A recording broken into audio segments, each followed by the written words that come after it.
Great, thank you very much. Good morning, everyone. The September 22nd, 2023 regularly scheduled meeting of the Neighborhoods, Education, Civil Rights, and Culture Committee will come to order. Apologies for the delay. It is 9:33. I'm Tammy Morales, chair of the committee. Will the clerk please call the roll? Councilmember Lewis. Councilmember Nelson. Present. Councilmember Strauss. Present. Vice Chair Sawant. Councilmember or Chair Morales. Here. 3 present. I do see, I thought I saw Councilmember Lewis, maybe not. Okay, thank you. If there's no objection, today's agenda will be adopted.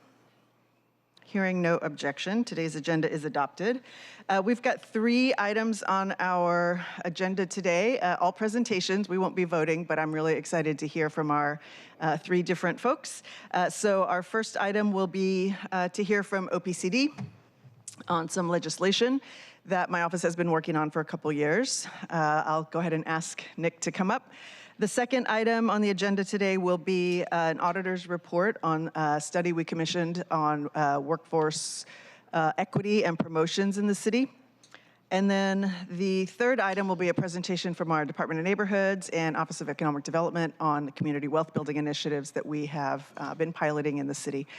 So I'm excited to hear from everyone.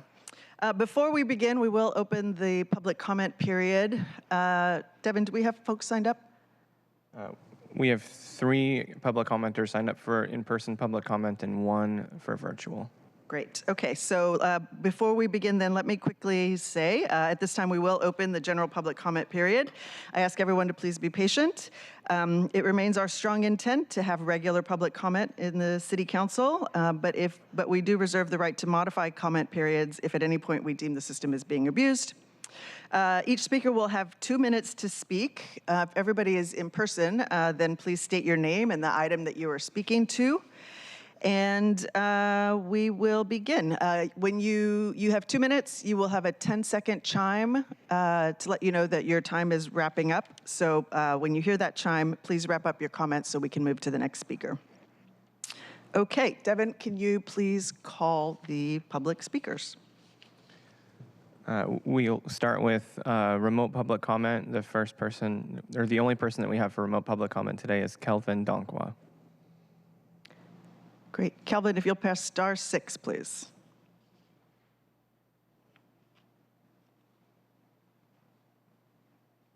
Hello, everybody. Can I be heard? Yes. Okay, incredible. Well, firstly, thank you so much for an opportunity to speak at today's meeting. Thank you, council members, for always opening it up for the people of the community to have input on the things that you are doing in this great city. My name is Kelvin Donkwa. I work as a mentoring program coordinator in the Office of African American Male Achievement at Seattle Public Schools. I've also been blessed with an opportunity to work with the Department of Neighborhoods on this generational wealth initiative. And when I think about the major concerns that I hear from all parties about Seattle and where it's heading, it's the homelessness, right, and it's the drug addiction, and there are a myriad of things, but those are the prevailing things. And I think a sobering reminder to me is that a lot of our houseless community, we are not. Us regular people are not that far away from that. Like, we could be 1 degree or one major family incident from being at the same position. And I think that what's so incredible about the Generational Wealth Initiative is that it provides people an opportunity to be mobile with their finances. It teaches people economic sustainability and resiliency and skills that keep them resilient. Truly, Seattle is, I've lived here my entire life and I love this place, and I refuse to say anything bad about it. And but it would be remiss of me to act as though everything is really affordable and that it's easy to live in Seattle. It's just not. And the things that make Seattle unique and diverse are starting to disappear and dissipate. And not to say that there isn't an opportunity to change or grow and adjust, there is. However, we have to be more resilient, and that's what the initiative allows us to do. It allows people to be resilient and stay in the communities that they help build. Thank you. Thank you, Kelvin. Now we'll go to our in-person public commenters. We have 3 people signed up, so I'll call you in order, and then you can come up to the podium here. First person is Angel Garcia Guillen, followed by Cindy Wilson, followed by Alan Ruth.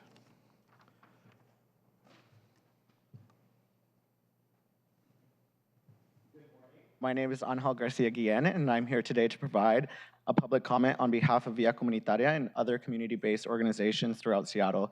We at Via Comunitaria serve the Latinx communities of South Park and Seattle. We provide critical social infrastructure to help individuals and families thrive while navigating the complexities of U.S. institutions. Like many other organizations, we are deeply rooted in our communities and have fostered unparalleled trust and investment in the well-being of the lives and future of those we serve. If the City of Seattle is genuinely committed to investing in its most disadvantaged communities and building generational wealth, its plan must include adequate opportunities and resources for those who directly serve these populations. Today, I'm here to request and issue a call to action for future funding from the City of Seattle to prioritize and invest in the capacity building and professional development of community-based organizations. This looks like sustainable funding through multi-year contracts with flexible spending categories, enabling community-based organizations to receive the necessary training and certifications required to offer higher quality programming to the community. I must also address the issue of competitive and restrictive RFP processes, which often put community-based organizations in the difficult position of competing for limited funding. The current RFP system creates unnecessary barriers and conflicts among organizations that should ideally collaborate and share their expertise. We urge the City of Seattle to explore more collaborative and equitable funding mechanisms that promote cooperation among community-based organizations rather than fostering competition that may limit impact of our collective efforts.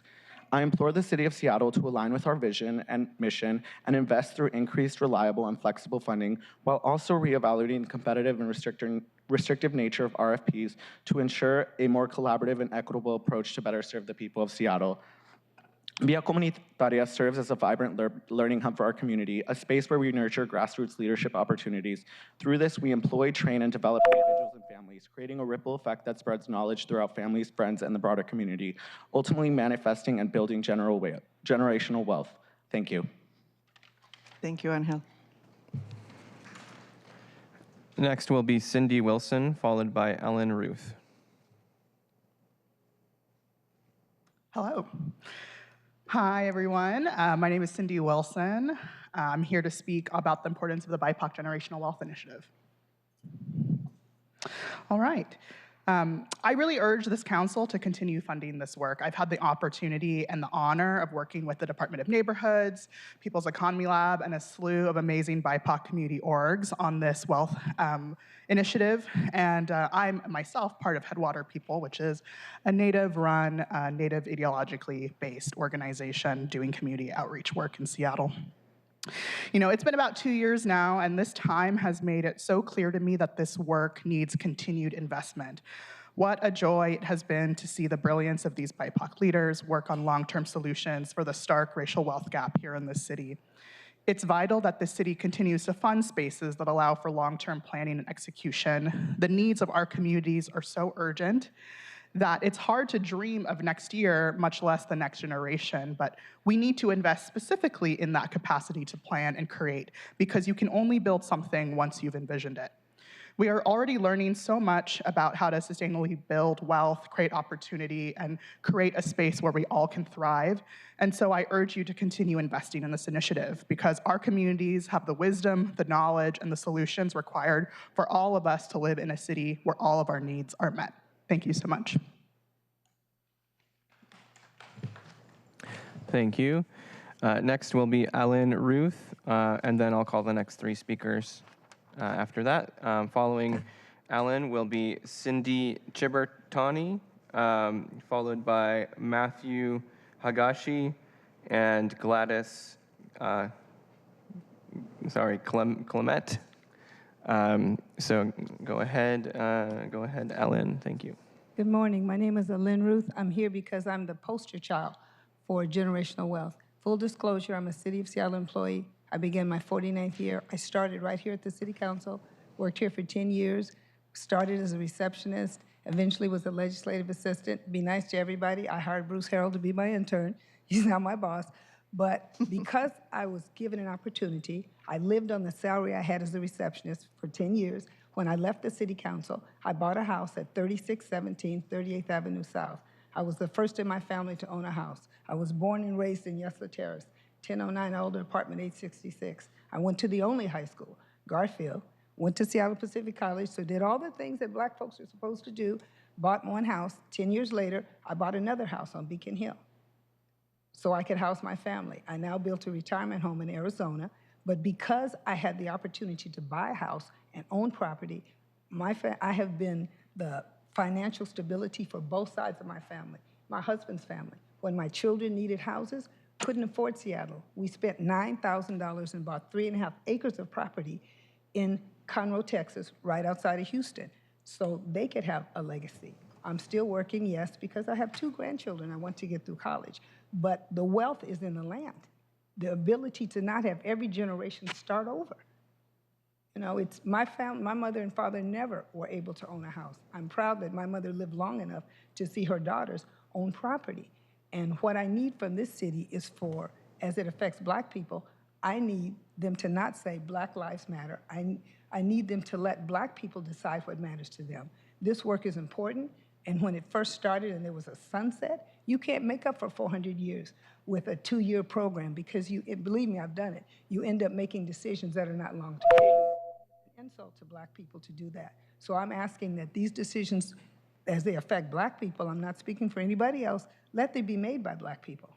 Let us decide. That's the only way Black Lives Matter, is when what we want matters. And I'm not on City Time, so don't blame Jennifer Chow. Thank you. Thank you, Lynn. Up next is Cindy Chibertoni, followed by Matthew Hayashi.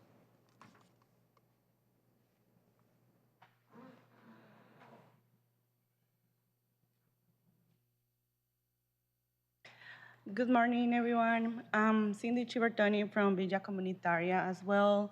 I'm here to support the Generational Wealth Initiative. In the last year, we have been working with the DON to innovate, create, and design innovative projects. Our approach has been board-based worker ownership. In the last year, we have been able to be creative, innovative, and we have been, for the first time, we have been able to be flexible on what we need to do instead of delivering a specific thing. We just want to improve and make the economy better. What we're asking here is for the City of Seattle to trust in us as a community partners, to have those flexible funding dollars. So for us, not just Villa Comunitaria, but for the community-based organizations to be innovative and to have more focus on creating programs and not rather on come with the city asking, but us from the community bringing those solutions towards the economy. Our approach has been creating the first cooperative developer for the Latin community in Spanish. Thank you so much.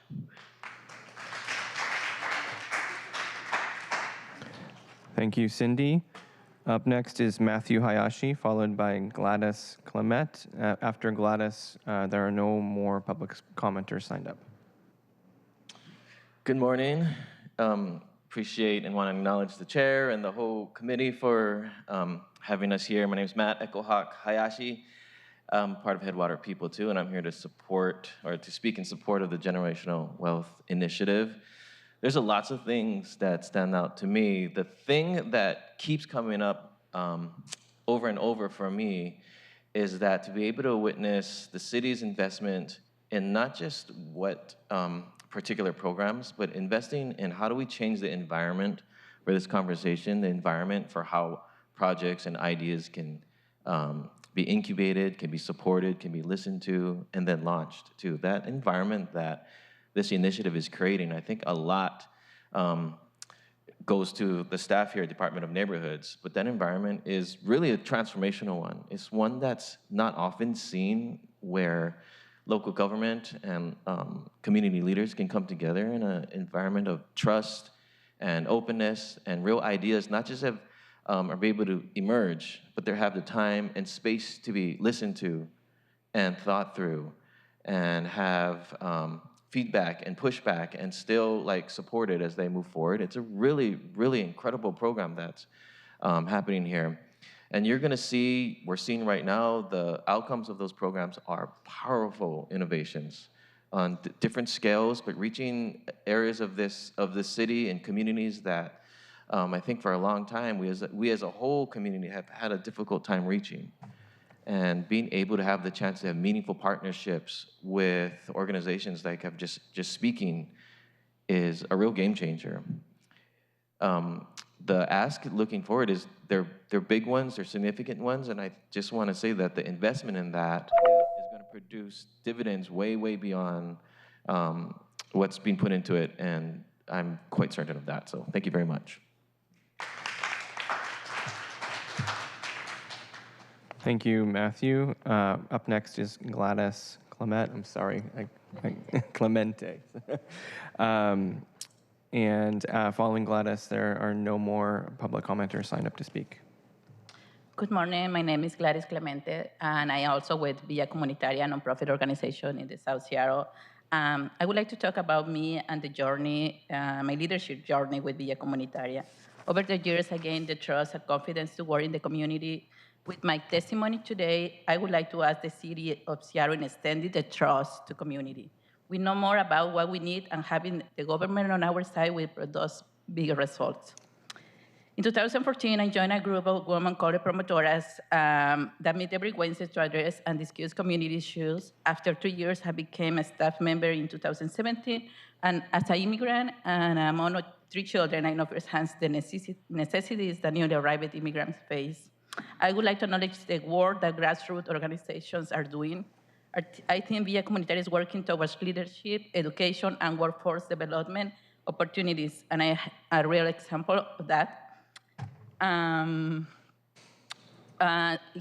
Its mission is cultivating leaders to create a stronger community. The leadership development work in the Latinx community is a job that started in 2013, and the secret to this success is the people that serve the community are part of the community, including myself. My request today is to trust grassroots organizations in the work we have been doing for so many years and provide flexible budgets to sustain our programs, especially the ones that are crucial for generational wealth. And I know we all here support the Generational Wealth Initiative, education, leadership, and economic development. We have demonstrated that these programs have a meaningful impact that improves the quality of life of community members, especially the most vulnerable and disadvantaged communities. Thank you for the opportunity to comment. Thank you, Gladys. There are no more commenters signed up to speak.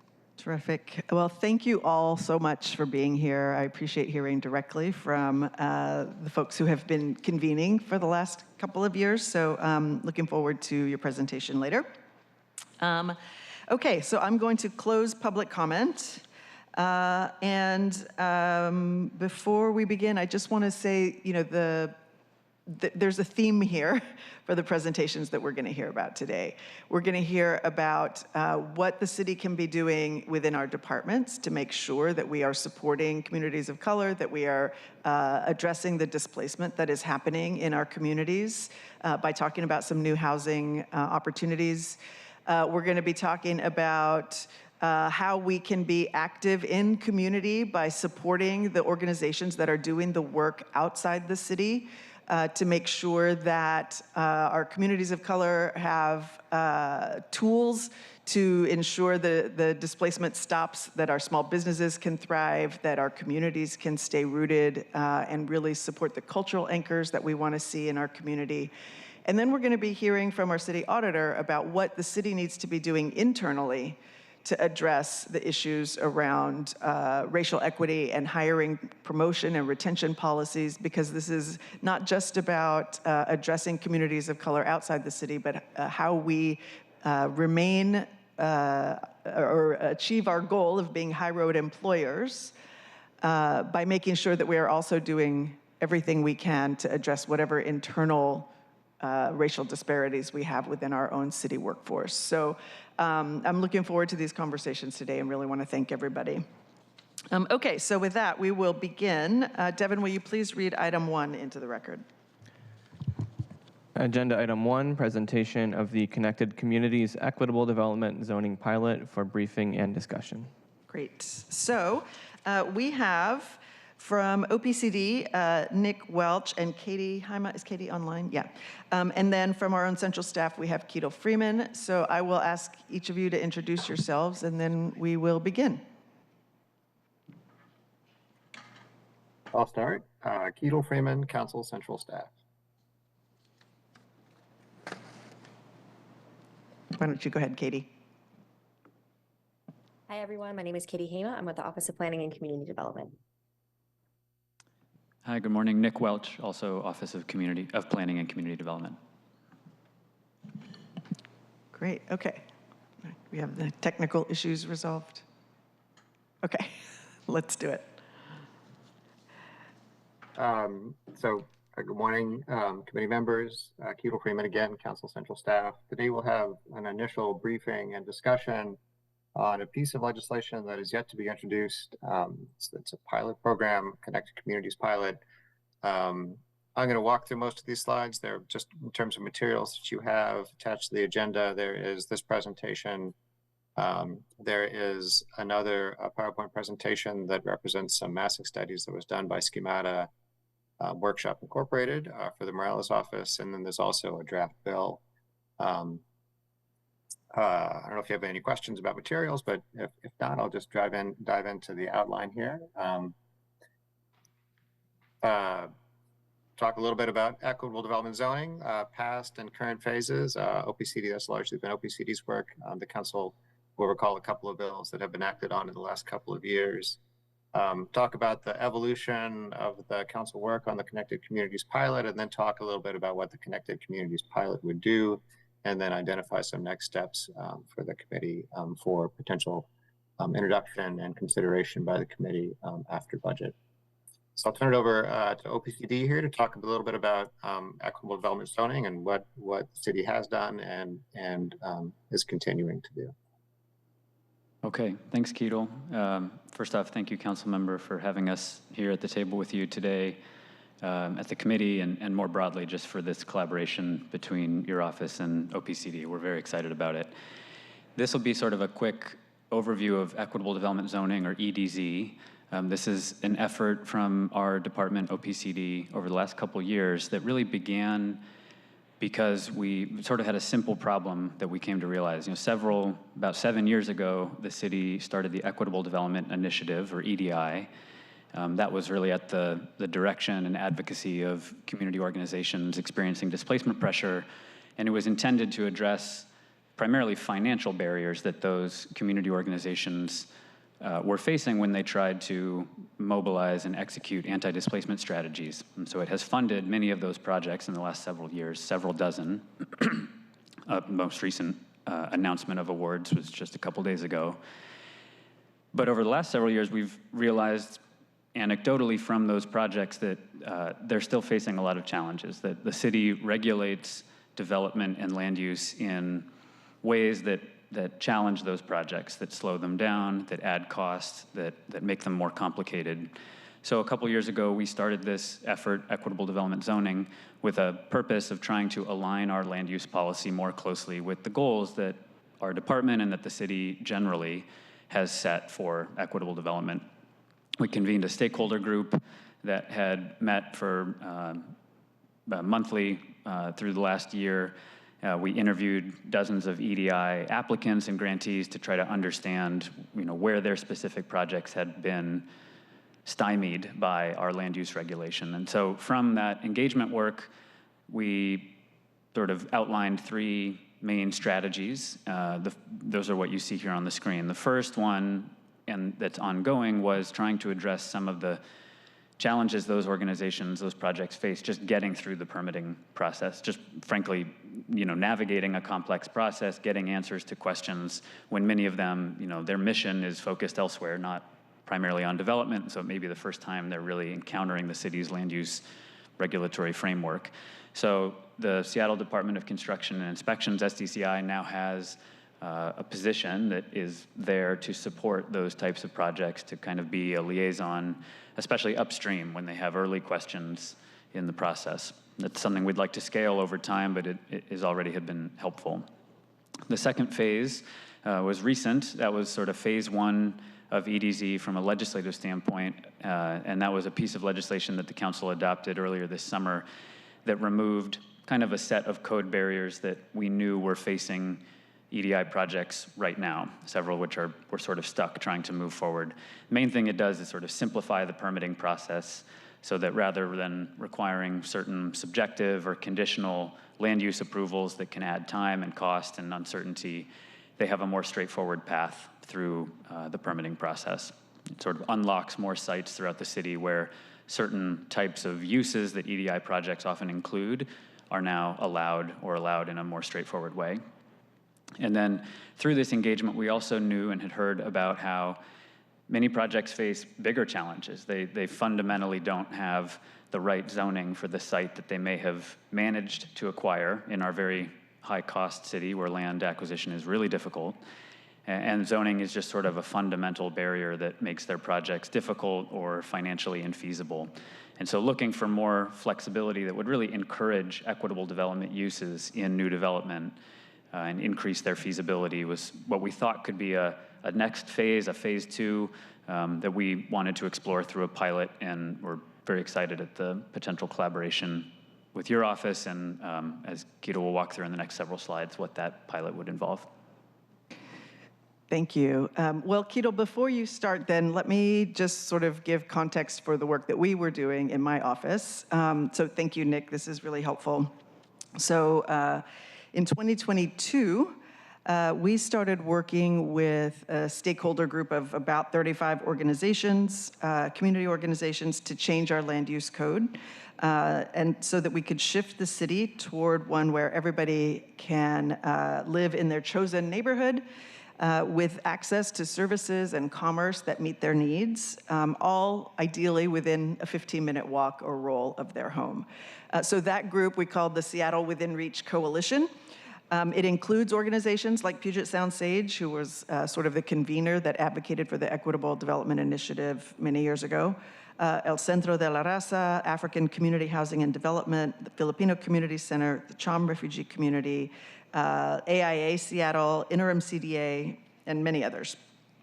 So our goal was and continues to be to really shift from a city of isolation and exclusion where some neighborhoods have nice things to one where everybody can have access to goods and services, to the things that can make their lives more helpful, and to really address some of the harms that have been caused by past policy decisions like redlining, like racially exclusive covenants, and other land use decisions that were really built on those legacies and are still causing harm to our community. For example, the urban village strategy. So we want to see affordable homes everywhere in Seattle with services like cultural anchors, healthy food, childcare available to everyone.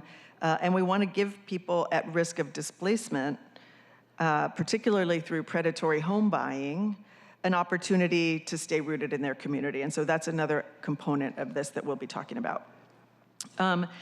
We also want to recognize that we need to add lots of housing all across the city and across the income spectrum. And we want to greatly increase the amount of housing available to working families, not just to some, but to really be able to stitch together our city and build the kind of social cohesion that you get when you have folks of mixed income living in one building, not just putting all of our low-income housing in one neighborhood, for example. So we recognize the role that community and culturally based organizations play, the role that public developers play, and they will be essential to making this work. So the last thing I'll say is I'm really glad OPCD saw our collective work and recognized its value and wanted to see how we could incorporate that into the next phase of the equitable development zoning. I've been really happy to be working together on this, and I think this is the kind of collaboration and co-leadership that can really serve our communities well. So thank you for that. And Ketel, I will hand it back over to you.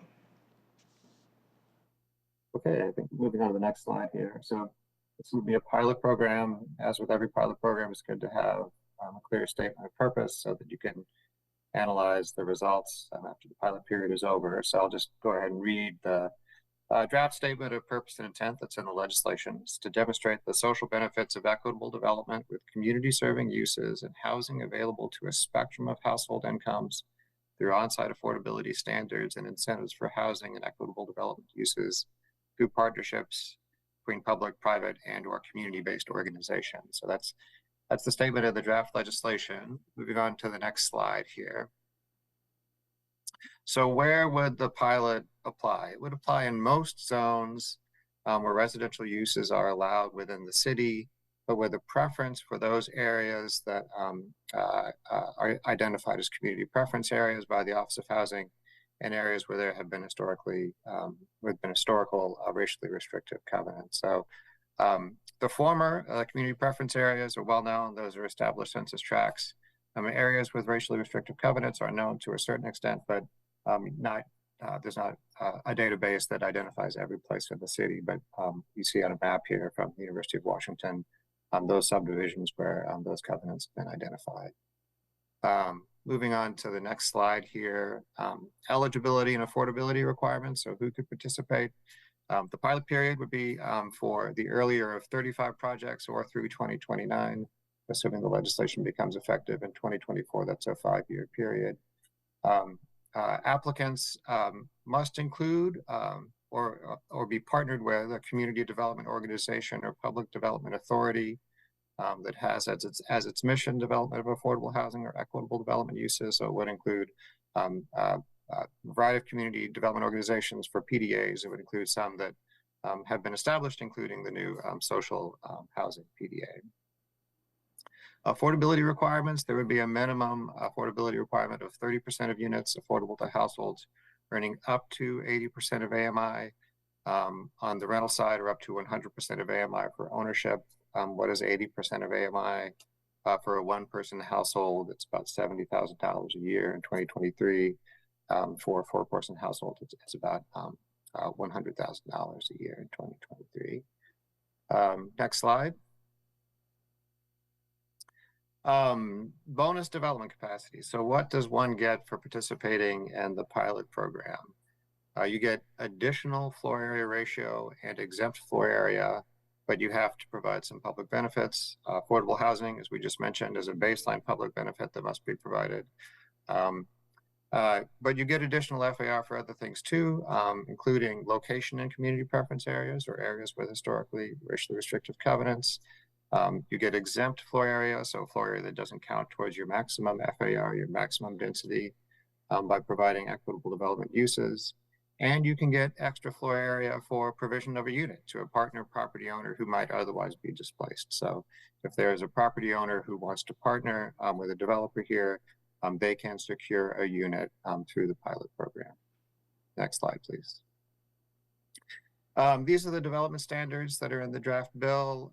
On the far left are the current development standards, the baseline standards, and then on the right, additional exemptions and FAR that will be available under the program.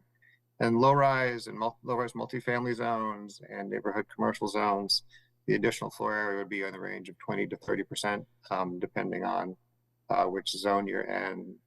Next slide. in our neighborhood residential areas, so areas that are formally designated as single family, you would get even more development capacity, more along the lines of 50% or thereabouts for participating in the program. What's not shown here, but would be an aspect of the program, is exempt floor area for equitable development uses. Moving on to the next slide. So a low-rise 3 example. So we're going to transition now here to a slide deck that represents the good work of Schemata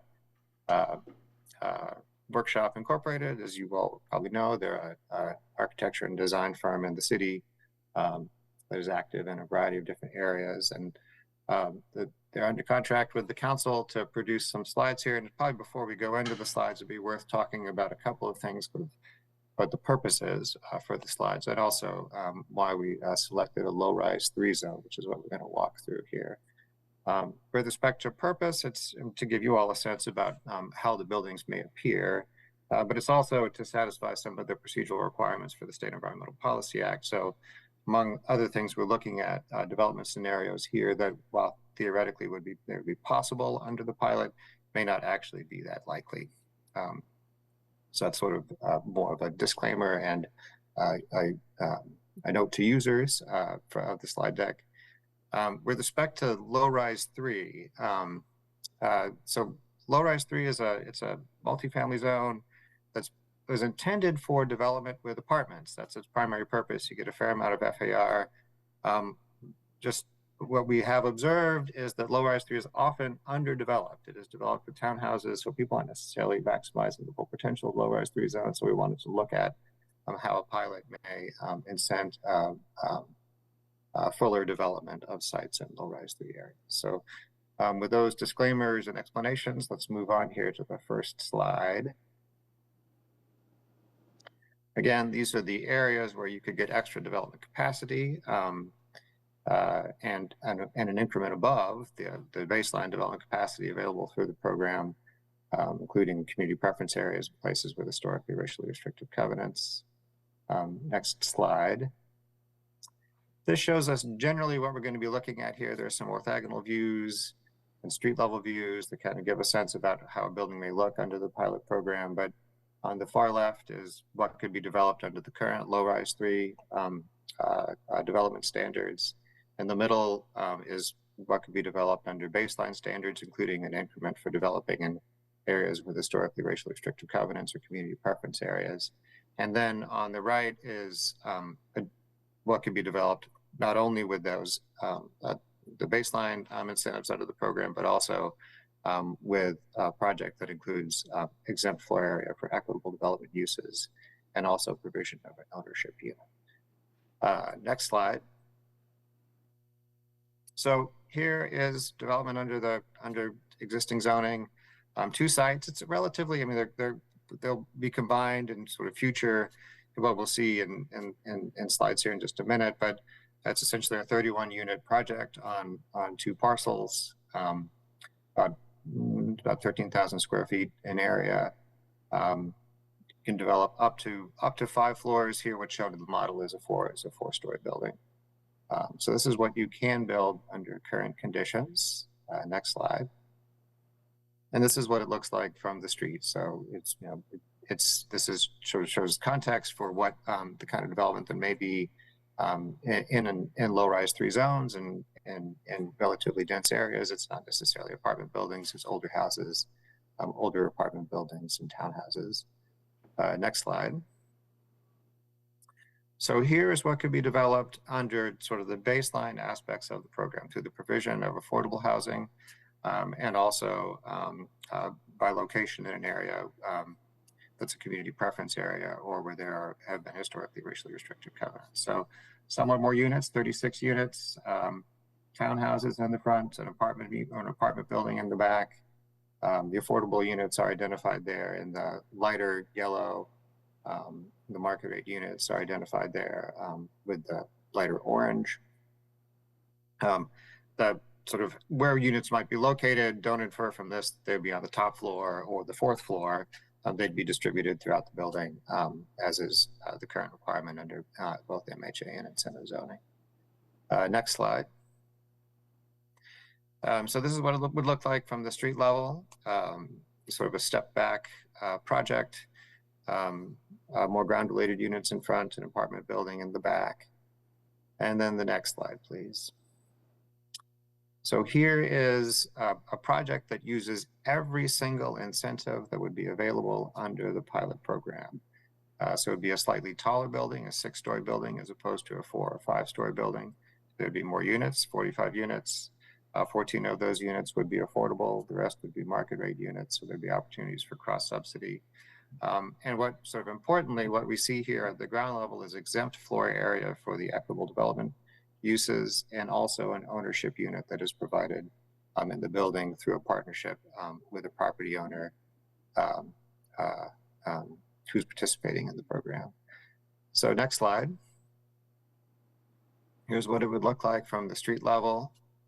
So equitable development uses there at the ground level. Those could be a variety of different community serving uses, including institutional uses, or other things like commercial kitchens, childcare, but uses that are intended to have an anti-displacement effect.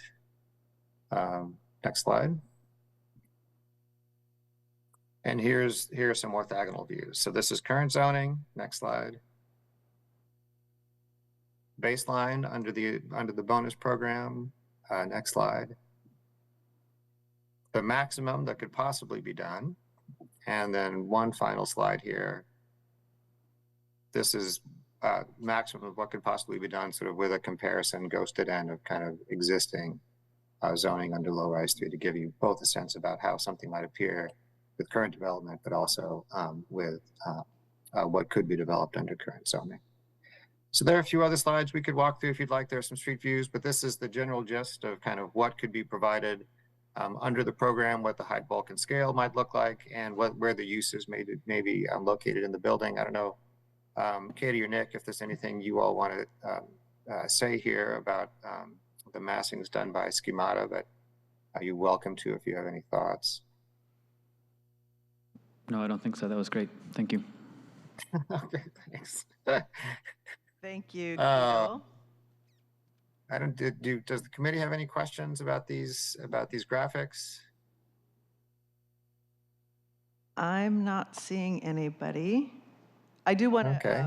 and should have started by thanking Councilmember Strauss, who chairs the Land Use Committee and has had a very full schedule this year. So we agreed that we could, begin the conversation here and at least sort of daylight all the things that we've been working on for a couple years now. So thank you to the chair. We do expect that legislation will be ready to introduce in December.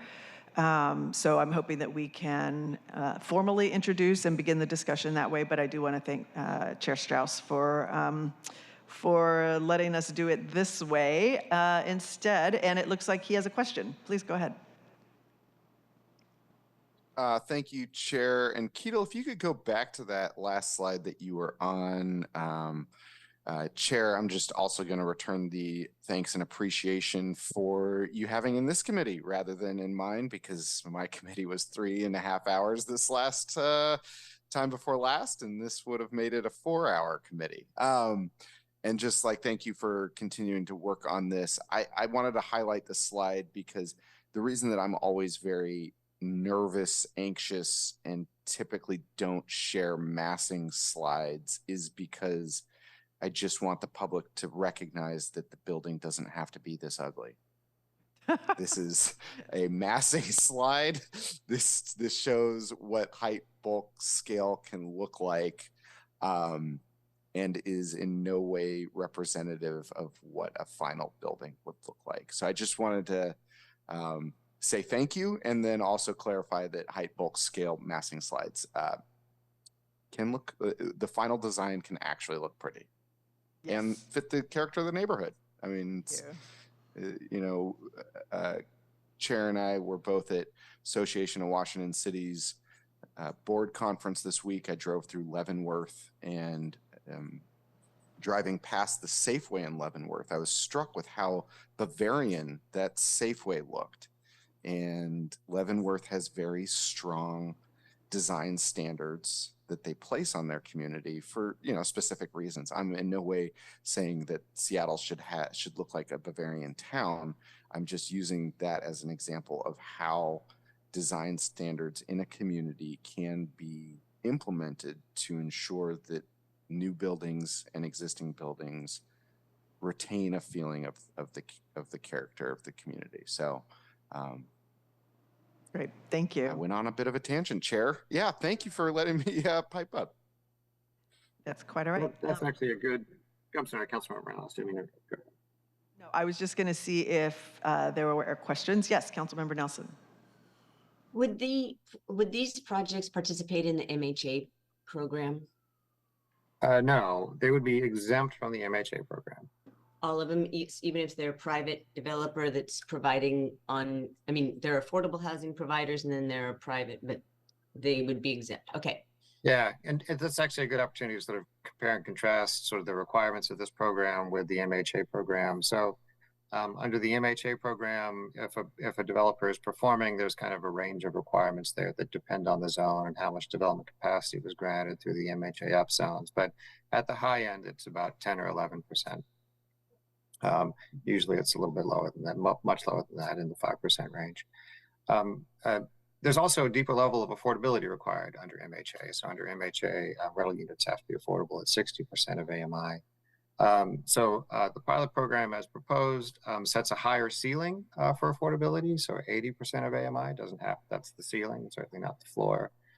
So it could be lower than that. But there's also a higher requirement for the number of units that must be provided, and that's 30% as opposed to 11 to 5.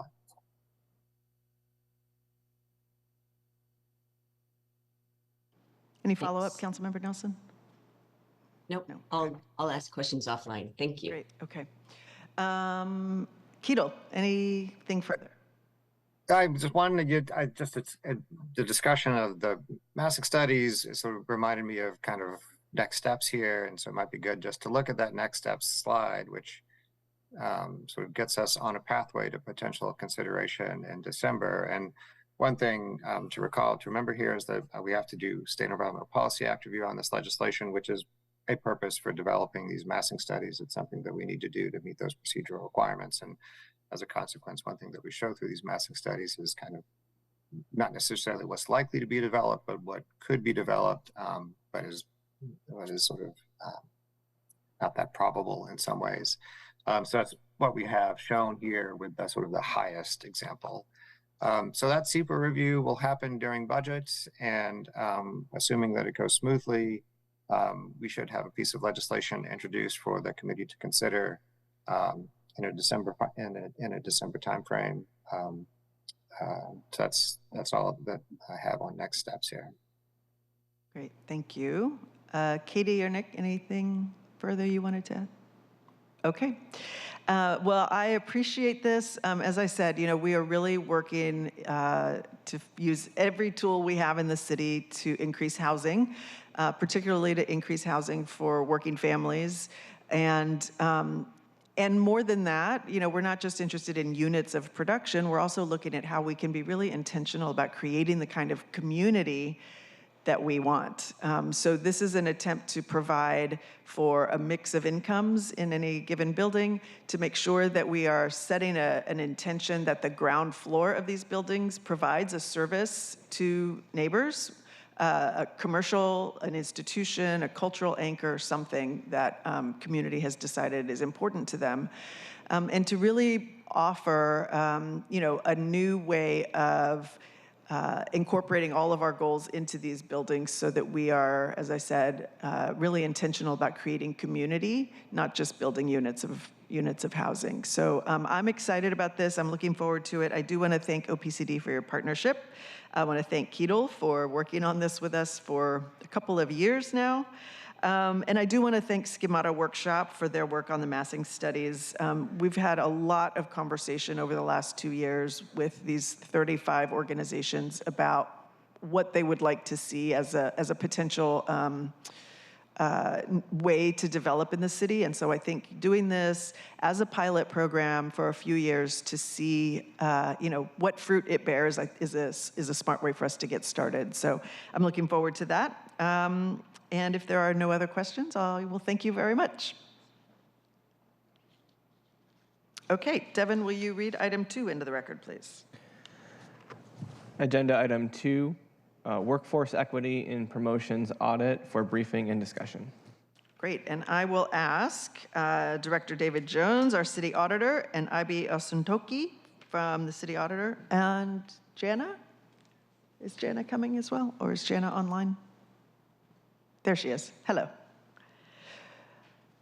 Okay, so while we're getting set up there, I will say that we commissioned this report when we heard about 7 Black women who were suing the city for promotion practices.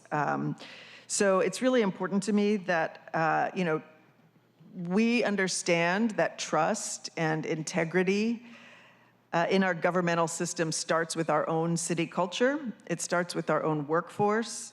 And so over the last few years, as I've been part of different community roundtables that have really urged a more equitable city work environment, we've heard a lot of stories from folks about ways that the city could improve its practices. And really, because we've had some, changes in leadership, those who we entrust to serve the city are experiencing really high burnout. We know that folks are feeling tired, especially over the last few years. And so we really continue to grapple with how, as a city, we're going to embody our race and social justice goals. So one step toward culture change is to codify our longstanding race and social justice initiative, which we did do this year. I'm really proud of the fact that we were able to shift that from being just an executive order to policy that really sets an intention and sets expectations for how we follow our goals there. And then another step towards changing culture is to really shine light on our current practices and learn how we can improve our workforce from hiring and retention to promotion practices. So as I said, I asked the City Auditor Office to examine the life cycle of city employees. I'm interested to learn more today about this will be the first of several issues that we are asking the auditor to work on, and really look forward to hearing from Jana Elliott, the Chief of Staff at our Seattle Human Resources Division, on how we can support human resources tools for our current and our future workforce. So I will hand it off to the Office of the Auditor. Should we say who we are for the record? Yes, please introduce yourselves. I'm David Jones, Seattle City Auditor. I'm Ibi Osuntoki, Assistant City Auditor. I want to thank you, Chair Morales, for inviting us here today to make a presentation on our audit, which you requested concerning the equity of promotions within Seattle city government. And this next slide just talks about what our office does. And we do independent analyses of city programs and make recommendations where warranted to improve city services. And we submit our reports to those entities you can see listed. I do want to say to the viewing public, if they want to see the report, you can go to our website in our report section for 2023, and I'll just give that web address right now, www.seattle.gov/city-auditor/reports/2023. And if you go there, you will see the report. Again, this report was done in response to a request Councilmember Morales made to look at workforce equity in promotions in the city of Seattle. And our objectives, we had 2 objectives, basic objectives. One was to establish a baseline of City of Seattle employment promotion data. And then secondly, to determine if the city has been following best practices on promotion and retention, particularly for women of color. I do want to emphasize one point. In this effort, IB, who did the work, along with our recently departed, beloved Virginia Garcia, who worked on this audit. we looked at 1 year of data, just 1 year of data. And as data analysts, we're very nervous about making really hard conclusions based on 1 year of data. Nevertheless, there are some things we can say. And one of our recommendations, which Ivy will talk about, talks about the need to do this every year so we know what's going on every year and we know it across trends across the years. So let me turn it over to Ivy Oceantoki, who is the auditor in charge of this report, and he'll take you through the report's findings and recommendations. Thank you, David. Before I present the audit findings and recommendation, I would like to go over how the city defines workforce equity and how we apply that definition to our audit. The city defines workforce equity as when the workforce is inclusive of people of color and other marginalized or underrepresented groups at a rate that is similar to the greater Seattle area at all levels of city employment. Our audit focused on promotions, which the city identifies as a form of participation in city employment. For the purpose of this audit, workforce equity in promotions means that employees who are getting promoted should be representative of the city employee population. Our presentation today covers some of the audit findings. The audit report, which is available on our website, contains more information on our findings and methodology. Our first major finding is that the city has not included promotion analysis in its annual workforce equity reports, even though the city identified promotion as an important outcome to analyze in 2018. The workforce equity reports are published annually by the Seattle Department of Human Resources, which I will refer to as SDHR in this presentation. We found that the city has 7 different types of promotion as shown on this slide. And in 2021, there were 937 promotions in the city. The 2021 promotion data was the most recent data available when we started this audit last year. We found that the lack of promotion analysis in the annual workforce equity reports obstructs transparency and could be contributing to employees' complaints about promotion.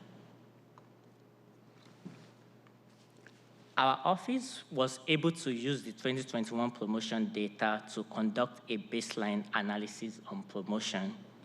We completed descriptive analysis that shows the percentages of promotions among different groups of employees.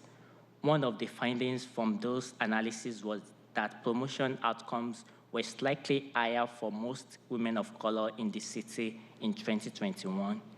We also conducted what is called adjusted analysis, where we were able to control for factors that could influence promotion, such as the number of years an employee has been with the city, or if an employee is temporary or permanent. The results of both our descriptive and adjusted analysis were consistent. However, as I mentioned earlier, we conducted this analysis to establish baseline data on promotions. It would be premature to draw any major conclusions based on a year worth of data analysis.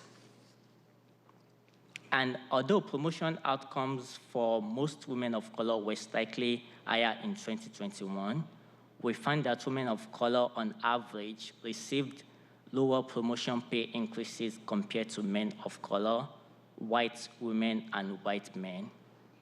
The city needs to follow up on this analysis and conduct further analysis in order to understand and address these findings. Our next major finding is that there are data gaps in the city's human resources information system. For example, about 4% of employees in the 2021 data do not have any specified race or ethnicity, which affected the analysis we conducted. The gender categories the city uses to identify employees are also very limiting.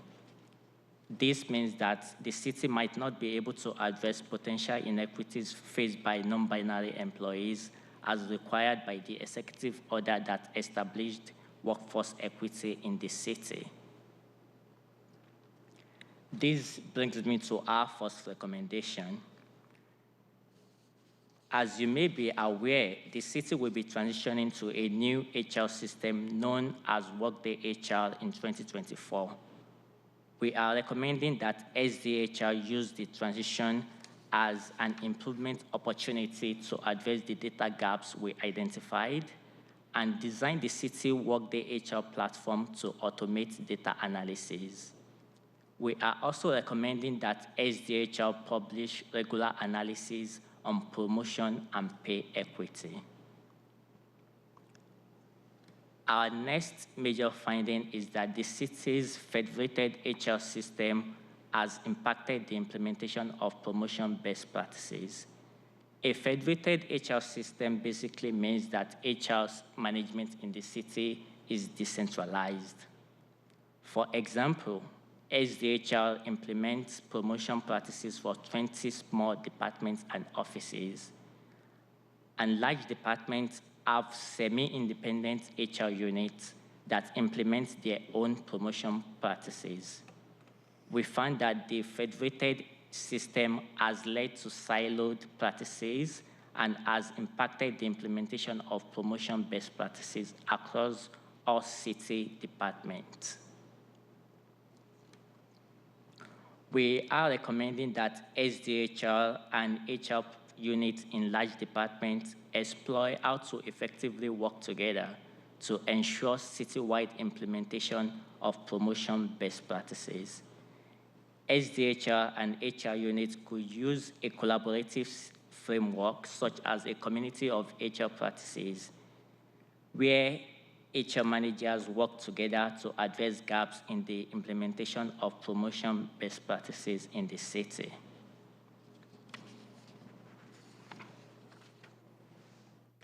Our next finding and recommendation relates to the city's class specification system.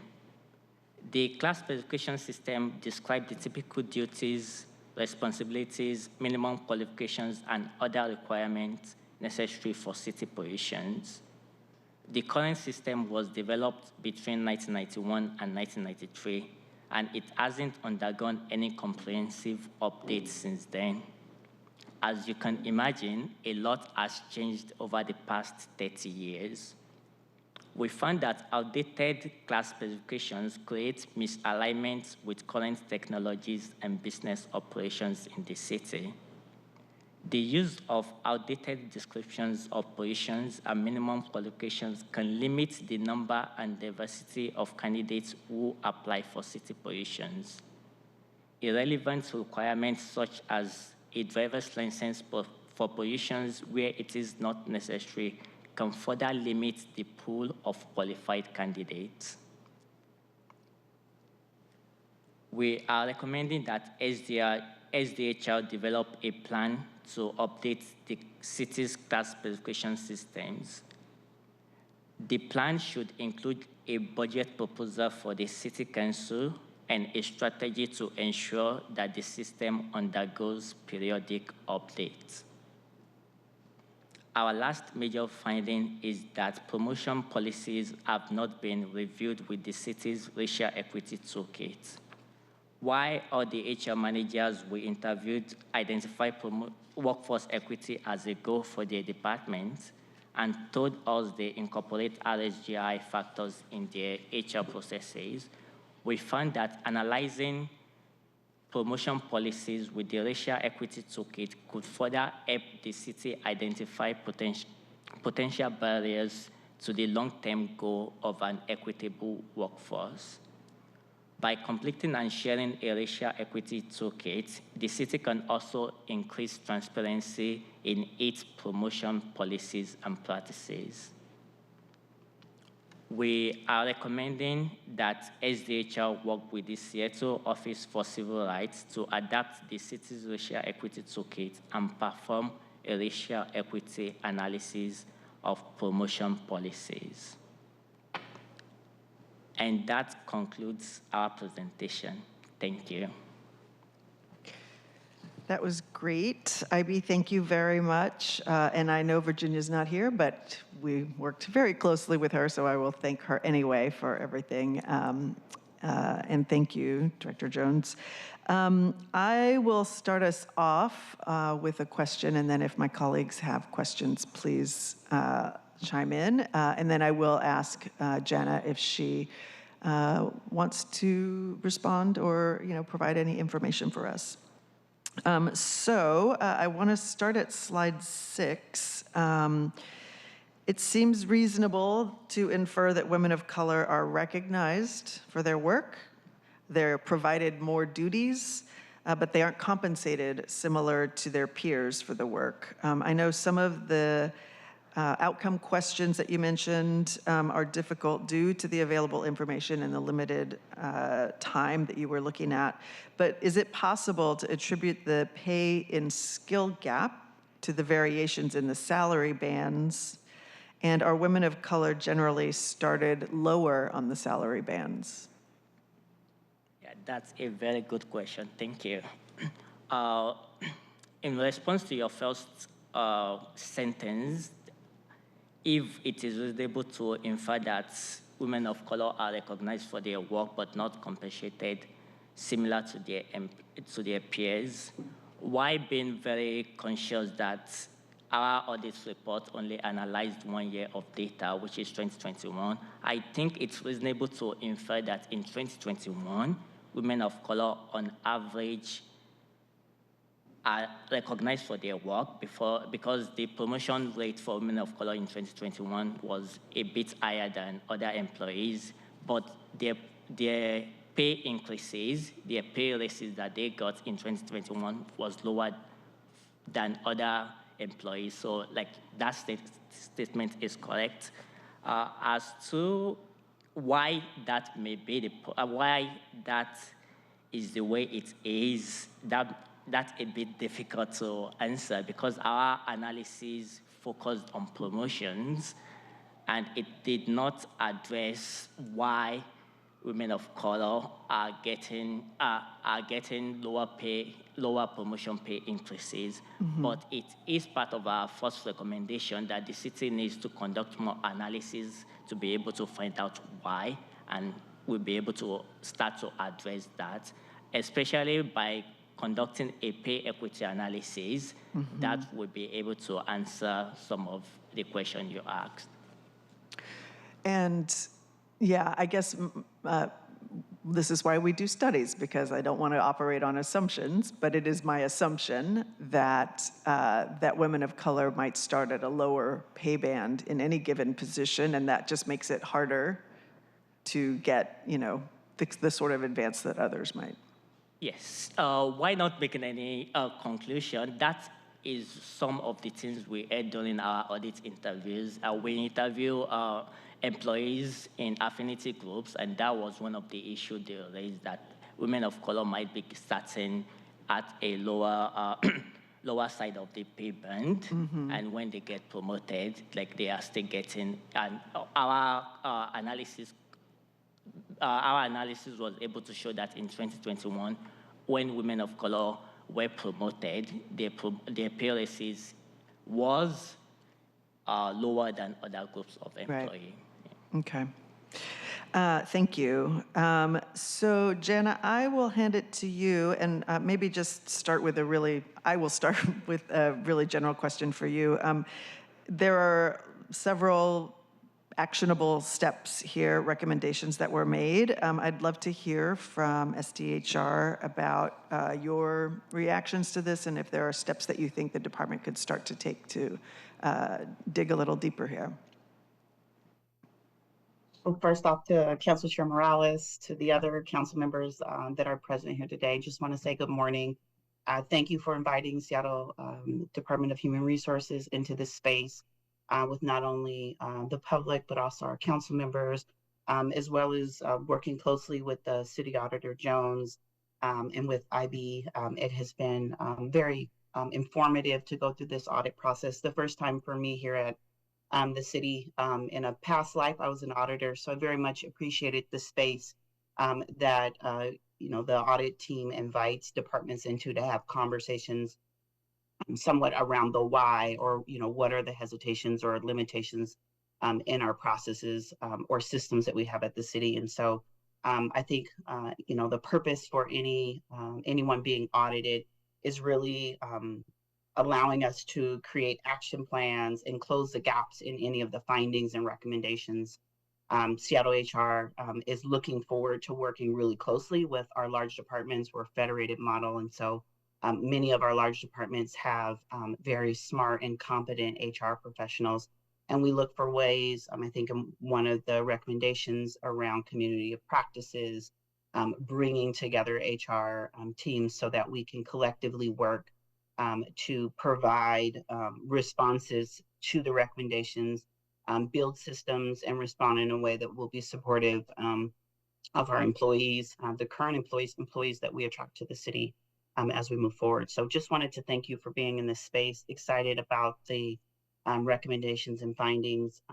As many of you who have read through the audit, the auditors did a great job kind of identifying two large areas. One is being currently in the makings of being fixed, which is Workday, the new HRS system.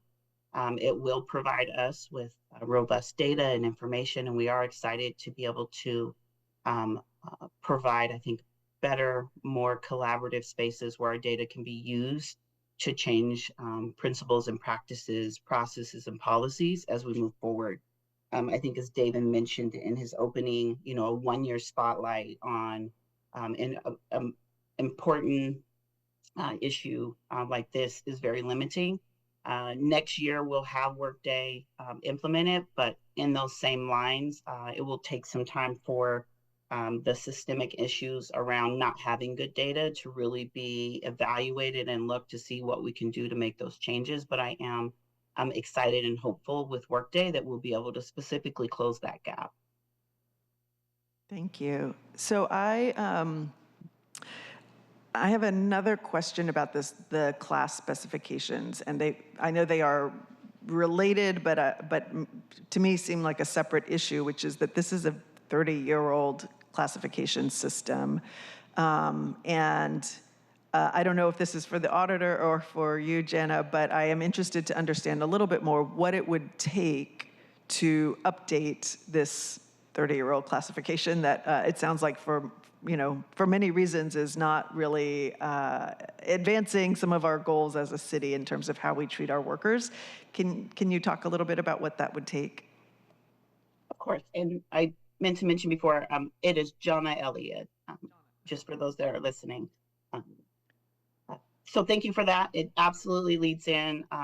The mayor's office gave me permission not to get too much in the weeds or ahead of Mayor Harrell's budget announcement next Tuesday, but there was a commitment to put $1.1 million investment in response to our outdated classification compensation system to do a review of our program. And in the recommendations provided by IB in the audit, very specific, and I appreciate the specificity, but I believe that we'll be able to meet the recommendation around the outdated classification compensation system. And that in that recommendation, I'll just share,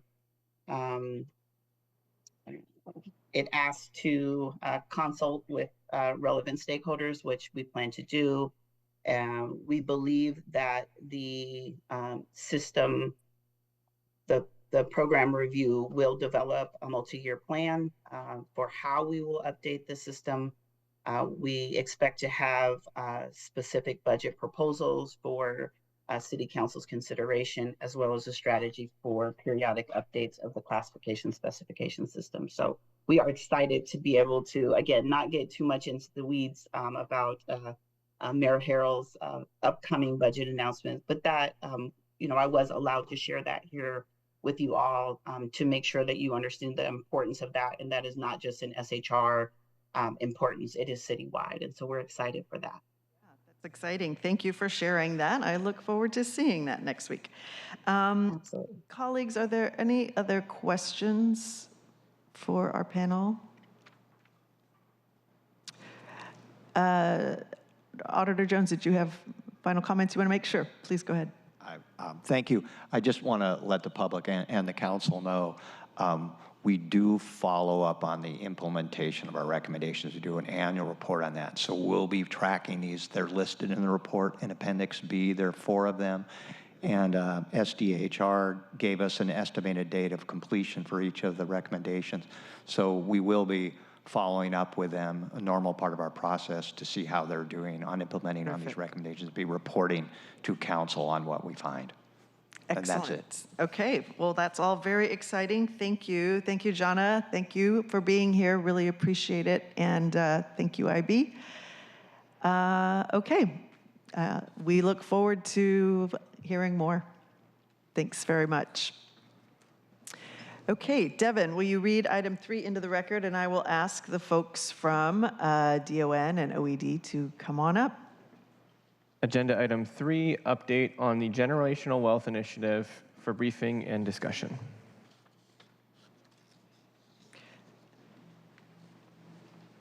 Well, as everyone is settling in, I want to say I'm really excited about this conversation. I'm excited to hear about the work that has been going on. I will say I am closing out my first term, reflecting on the work that our office has been doing, that we've been trying to advance around community wealth building. My very first committee meeting in January 2020, in the before times, we focused on community wealth building. At that time, I had a discussion with OED, with our Office of Arts and Culture, with our Equitable Development Initiative partners, and we really focused our conversation on asking several questions about how our departments collaborate to build community wealth. And so some of the questions we asked then, and I think we will start to hear some answers now, included, do you know of any specific tools that could support community wealth building? What can or does get in the way of community wealth building? How do we currently try to build wealth? How could we try to build wealth in the future? And what support does community need to build generational wealth, community wealth? So we've been asking these questions for some time. This work really got off the ground in 2021. I'm excited to see it culminating in a report on what our next steps should be as a city, so that we can close the racial wealth gap, stem the displacement that's happening in our communities of color in particular, and really start to create, as I feel like I've been saying for many years now, the kind of healthy, vibrant neighborhoods that we all deserve. So I'm excited here. I will let our panelists introduce themselves, and we will get started. Hi, everyone. I'm Jackie Mena with the Department of Neighborhoods, and I am so excited to be here to share the results of a 15-month engagement effort with departments and community stakeholders to envision what is a pathway for the city of Seattle to address the racial wealth divide. I'm representing the Department of Neighborhoods and my team, Malia Brooks, Cassini Simani, Amanda Kim. Without them, this work wouldn't be possible. And of course, my director, Jennifer Chow. So thank you, DON, for being so supportive. And I'll pass it along so everyone can introduce themselves. Hello, my name is Jaguna Gishoro. I'm a lab leader and consultant with the People's Economy Lab, and we've been privileged to conduct research and community engagement to build strategies and recommend strategies towards BIPOC generational wealth building, and look forward to speaking to you about them today. Hello, I'm Shiho Fuyuki, also lab leader and consultant with the People's Economy Lab. My name is Caleb Jackson. I am one of the inaugural pilot leads, and I am with Uplift Investment Group. Hi, good morning. Heidi Hall with the Office of Economic Development. I manage our community wealth building team, which is implementing some related programs and strategies. Thanks. And so today we're going to be primarily focusing on our research around what are the current investments that the City of Seattle is making in community wealth building, how we landed on a community wealth building framework as the strategy for addressing the racial wealth gap, and also the recommendations that were included in this report. Before we get started, I really want to share that at the Department of Neighborhoods, we have 2 North Star goals. Centering community in our decision-making and putting race at the center of our decisions. Those 2 North Star goals have absolutely influenced how we've approached this work. It's been a true labor of love. When we think about the presentations that came before us, right? Really looking at the diversity that exists here in the City of Seattle and also the inequity that can happen in our departments. The DON is an incredibly diverse department, and the support of the people of color in our office for this work has been incredible. Our Black Caucus even held a reception for this and for our community partners. So I just want to make sure to let them know that their love is felt and is infused in this report. And so if we go to the next slide, there are a lot of people who have, again, like our department, been a part of making this process possible. We have an incredible interdepartmental team that has shown up, shared how community wealth building has been a part of their work, and you'll get to hear a little bit more about that later and a lot about it in the report, so I hope you have the chance to look at that. One of the biggest things to consider when it comes to this work is that it's not about one department or siloing this work. It's about thinking through what does a citywide approach look like and recognizing that every department has a role to play in addressing the racial wealth gap and supporting community wealth building. So these are some of the departments that have participated in that process, and we hope that even more get to be part of this work. Last March, we also launched an RFP to identify WIMBY firms that could help us support this work through engagement, research, evaluation. And so we're really proud that we got to partner with Headwater People, People's Economy Lab, and the VITA agency in carrying this work out. And you'll hear more from People's Economy Lab today. And lastly, I want to make sure to celebrate and recognize all of the community leaders who participated in this engagement effort. We met with a lot of folks, and we also convened a community roundtable to help guide this effort. This is a list of folks who over 2 years have committed several hours, 2 hours every 2 weeks actually, and very high attendance record. So true dedication from folks in shaping this work and making sure that their ideas were shared. While this group was convened specifically for this process, we also looked at other engagement efforts that the city has done to engage BIPOC communities. And in this report, you can hear about some of those efforts that have been led by the Office of Economic Development and other departments. We also want to recognize that this work is building off of other advocacy from community. So if we go to the next slide, some background on the Generational Wealth Initiative and how it got started. Our work is fundamentally rooted in the movement for Black lives and the demonstrations that we experienced here in Seattle in 2020. Because of that root, because of what initially funded this work and sparked it, our recommendations, our research, our methods for engaging community have absolutely existed in that intersection of economic justice and racial justice. And I want to recognize all of those community efforts by Black, Indigenous people of color to push the city to analyze our local economy and how we participate in it and how we can shift it to truly be regenerative, restorative, and support communities of color. A little more background on this. So the initial funding for the Generational Wealth Initiative came from the Equitable Communities Initiative Task Force. But council also invited us to look a little deeper at some of these issues. So while we funded wealth building education for BIPOC communities, we've also led research on thinking through what are community wealth building strategies and equitable economy strategies that the City of Seattle can adopt. And so in today's presentation, we will be sharing the findings of that research. And yeah, I think one more thing to mention is when we're talking about addressing the racial wealth gap, we're looking for solutions that are long-term, that are sustainable. It is a way of recognizing that a lot of our equity work sometimes can feel like a one-time investment or a Band-Aid solution, and this work really requires looking at whole systems and the root causes of inequity. And so we hope that these recommendations really reflect that long-term perspective, that long-term need. And again, looking back at Dawn's North Star goals, that these solutions really reflect the communities that are most impacted by the racial wealth gap and their ideas and their solutions. And so with that, I'll turn it over to People's Economy Lab. Thank you, Jackie. So in partnership with our Community Roundtable, we're here today with recommendations for the City of Seattle with the goal of building not just generational wealth, but community wealth to close the racial wealth gap.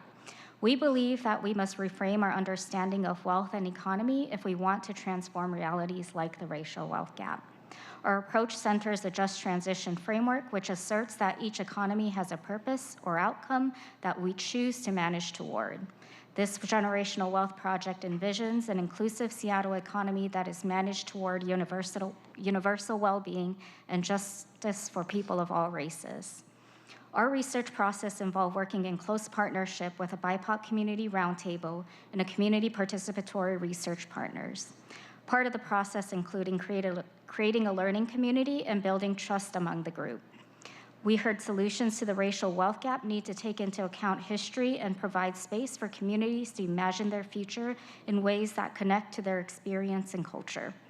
They articulated a vision of wealth that includes healthy living, creating pathways to transformative economic opportunities, thriving communities and families, growth and transfer of knowledge, access to education, a sense of belonging, and a collective wealth.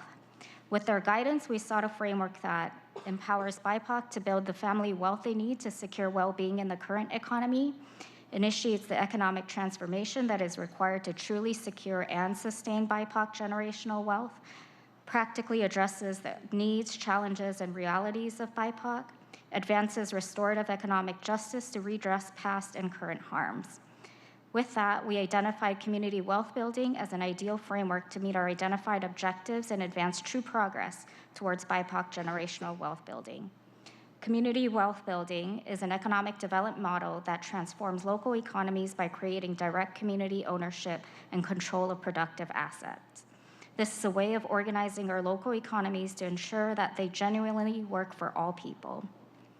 As People's Economy Lab explored various community wealth building strategies to address each of the Community Roundtable's focus areas and priorities, we identified 6 strategies for BIPOC in Seattle that we believe can most effectively meet the vision and goals identified. First is a broad-based worker ownership, where businesses are owned and democratically controlled by their employees and ensures workers receive a fair share of the wealth. Secondly, community-controlled capital and access to affordable capital, where capital flows are affordable and accountable to community priorities and gives underserved communities the power to be a part of the decision-making process of how capital is allocated. Community ownership of real estate. Often seen in housing and commercial real estate, benefits and obligations of ownership are shared between individuals and communities and enables the community to pool resources together. Progressive procurement, harnessing the immense spending power of our government and anchor institutions to recirculate wealth in our community and local economy. Equitable small business ecosystems, building strong networks for accessing resources for organizations that generate the conditions and support all entrepreneurs need to thrive. And lastly, wealth retention and asset building programs. This last strategy was previously wealth retention and asset protection, but we have updated it to wealth retention and asset building in response to continued engagement with our partners. In particular, for Indigenous and Native communities, it's been expressed over and over that past harms have excluded them to create pathways to wealth.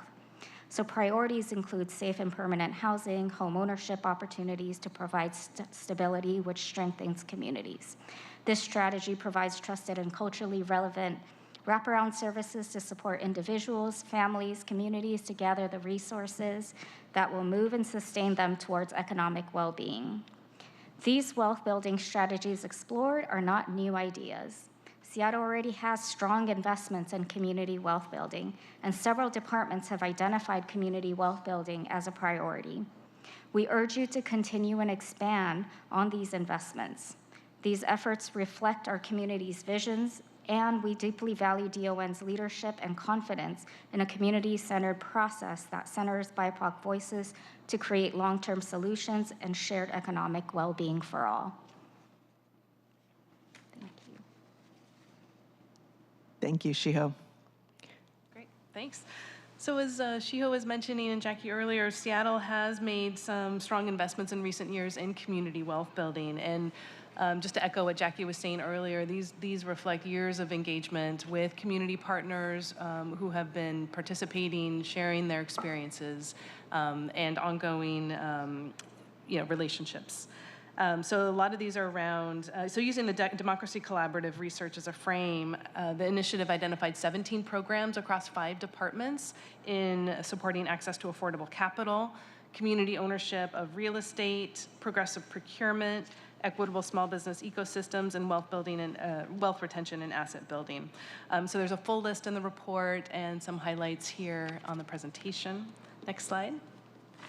And also wanted to, as we were kind of engaging through conversations as departments and kind of reflecting on some of these strategies, I think there's some shared barriers that were identified. So I wanted to lift those up here as we think about this work and building it. And the last thing I was going to say about the multiple investments that the city currently has, one thing we're really thinking about is how do we maintain those, how do we scale them to meet the need, and really have greater alignment across departments. So there's a lot of investment, how do we better align that and center our communities ongoing in those investments.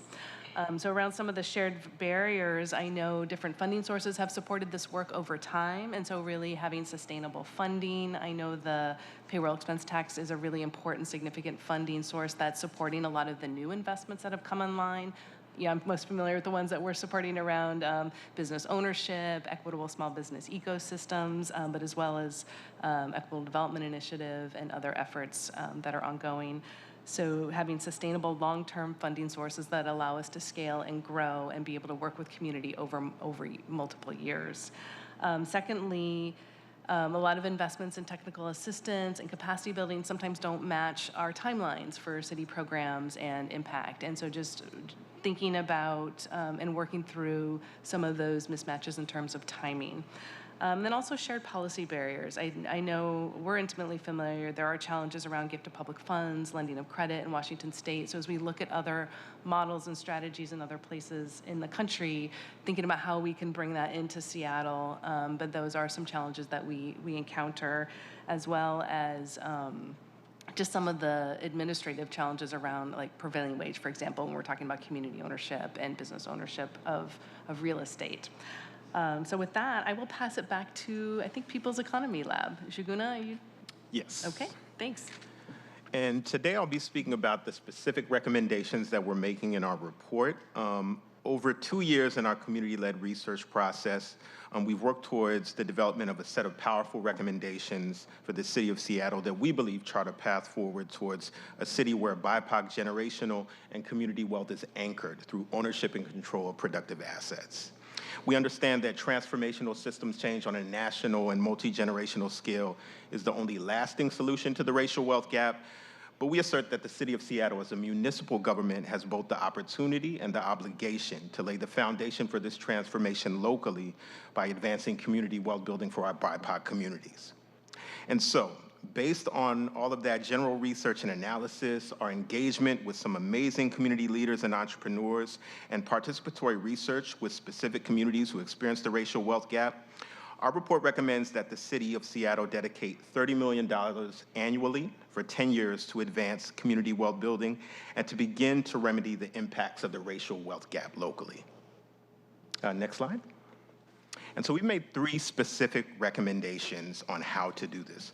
The first is that the City of Seattle commit to community wealth building as its guiding framework and strategy to advance BIPOC generational wealth building. We recommend that the city do this by first developing a community wealth building framework shaped around the needs and circumstances of our city to transform our local economy. Next, we recommend that the city ensure that the 2024 Comprehensive One Seattle Plan reflects community wealth building as a priority, and that the policies included in that plan work to address structural contributors to the racial wealth gap. We recognize that land and development are essential factors to both the racial wealth gap and community wealth building, and that as the city's guiding vision for what gets built and when, the comprehensive plan is a vital opportunity to implement community wealth building strategies. We also recommend that the city establish a BIPOC community wealth building initiative. This would provide for the administration, staffing, and evaluation to support departmental alignment around these strategies, legislative engagement, and a community governance structure that includes broad-based participation of community members in the development and implementation of these strategies.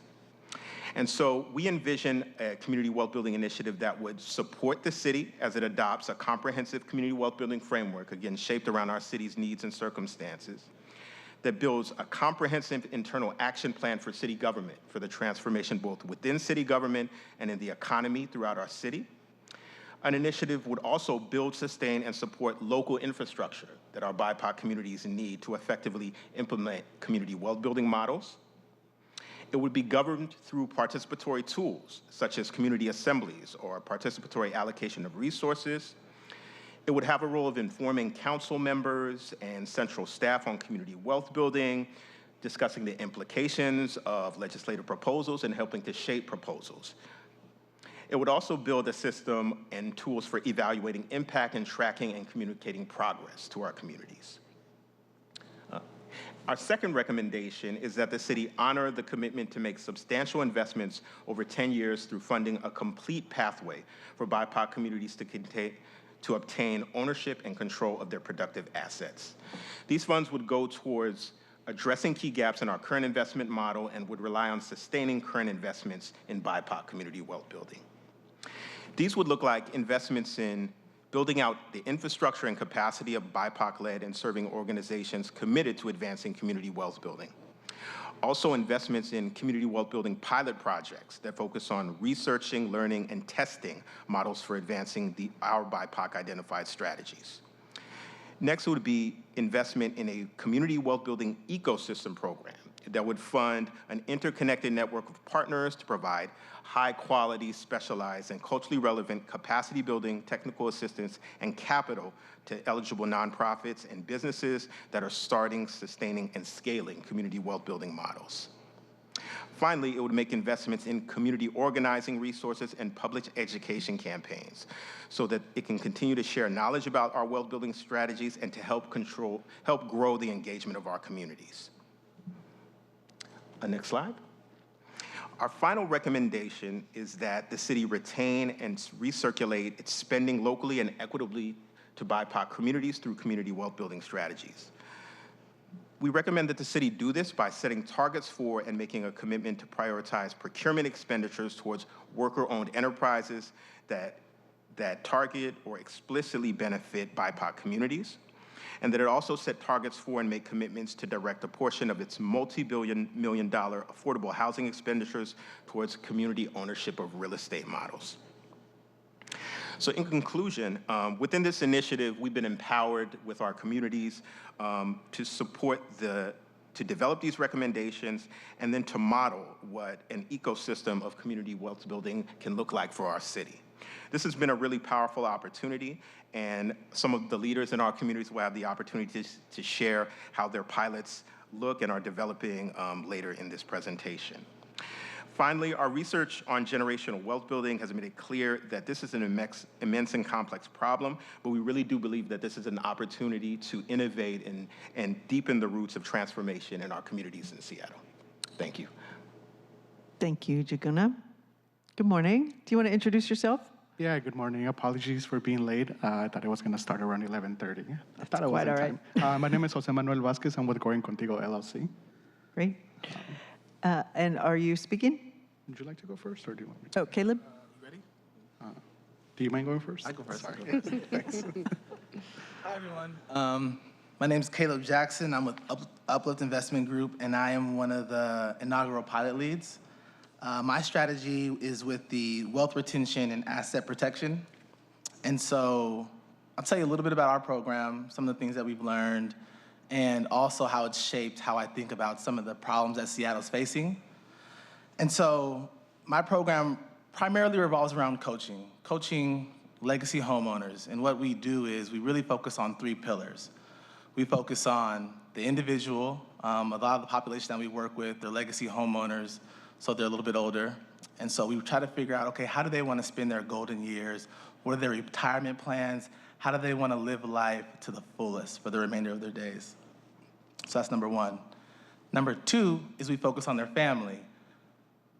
While building wealth, we have to make sure that it's generational wealth, and that comes with education and educating not just them, but their descendants, right? And so the 3rd pillar is the asset. What is the highest and best use for that asset?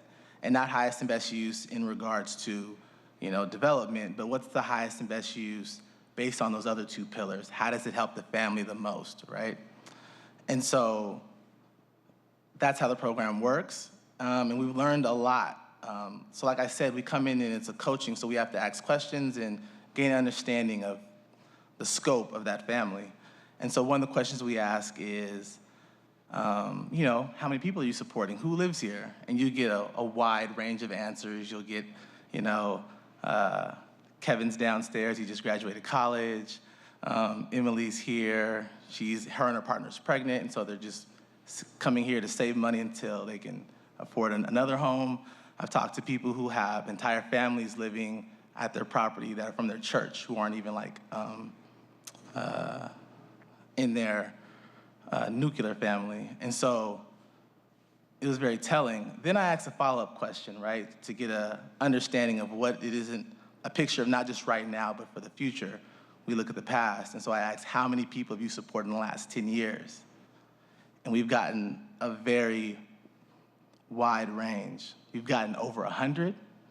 We haven't gotten one that's been under 30. Wow. Right?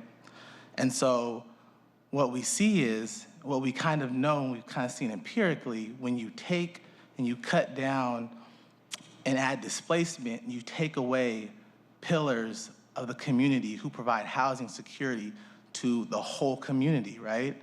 And it makes sense because as displacement in our community has increased linearly, homelessness and housing insecurity has increased exponentially, right? Mm-hmm. And so it's amazing being part of this work. I'm glad that Department of Neighborhoods has funded it.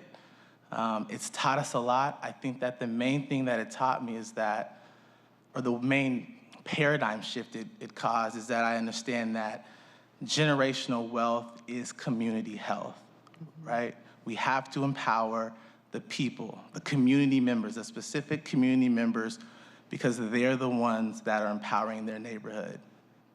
They're giving housing security, food, all that. So thank you for your time. I appreciate you guys for listening.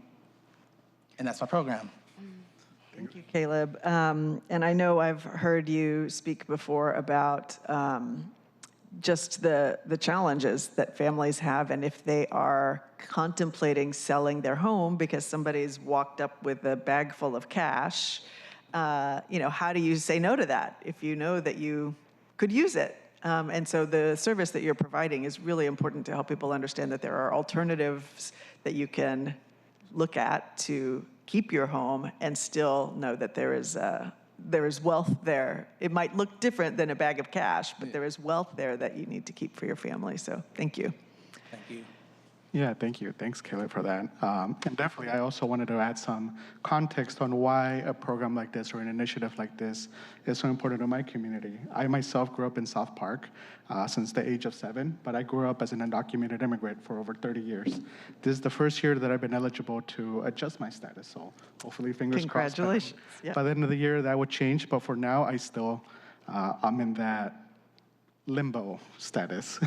But having grown up through that experience and seeing my parents go from coming to a new country, learning a new language, learning a new system, learning how to survive in a new world, but then also learning how to thrive as small business owners. They started a small business in South Park and were very successful for over 15 years.